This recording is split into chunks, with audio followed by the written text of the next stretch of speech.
Balerine skaču, imaju te baletske skokove i te čučnjeve i te stvari. Igraju i stepuju i sve to. Mnogo lepo radi i lepo skaču visoko. I ja bih voljela da sam to, a jedna moja drugarica je to.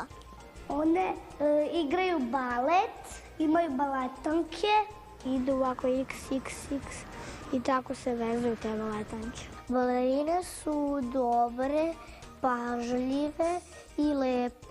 Idu na prstima, malo idu i na pete, pravi zvezdu. Znaju plije. Patižu te rade, granžu te i te baletske pokrete, ne znam baš sva imena. Pokazuju neke čudne poteze. Stane na jednu nogu i onda na jedan prst i vrti se u krug. Balerine prvo malo vežbaju. 1, 2, 1, 2, 1, 3, 1, 4. I onako samo igraju i onako kad dođe kraj najposebniji, onako uhvate se za ruke, rašire noge i skoknu. To je grand jeté i urade ga, kao što rade špagu.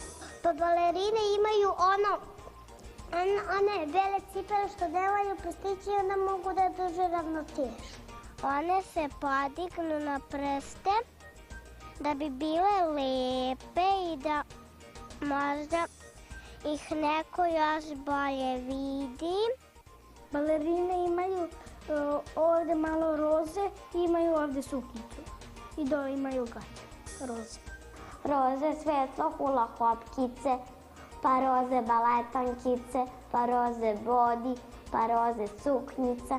I na kraju stave neki rajbić ili gumicu ili pletenicu.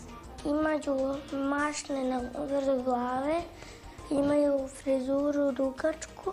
Ima onako nešto kraglicu tu i igraju normalno balet. Da li muškarci mogu da igraju balet? Ne mogu. Ali mogu da budu folkloristi.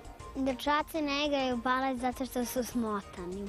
Zato što to za devojčice i muškarci će izgledati smiješno u roze haljinama. Smiješno je.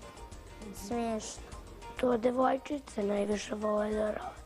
Pa kako bi dečak nosio roze baletankice i roze hula hopke i roze suknicu i roze bodi. I gumicu ili rajf. Pa ako ne nosi roze? Onda može plavo. Muškarci koji igraju balet zovu se baletaši. Baletani. Baletači.